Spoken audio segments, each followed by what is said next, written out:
Okay, so the last type of solid that you have to be able to explain using spectrum bonding is the metallic solids, the metals.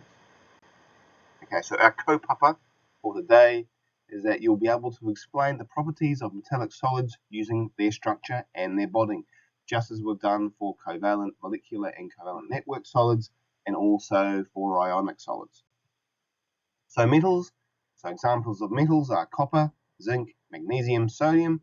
So they have low to high melting points. They all conduct electricity, and they're malleable, which means they can be kind of bent, and ductile, which means they can be stretched out into a wire. So metals are malleable and ductile because they have non-directional metallic bonds. It doesn't matter how the particles are positioned as long as they are surrounded by electrons. Reinforcing, malleable means pressed into shape.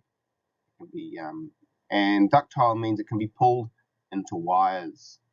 Okay, so if you hammer a metal, it's going to be able to be hammered into shape because the atoms are free to move at some certain level, at a molecular level.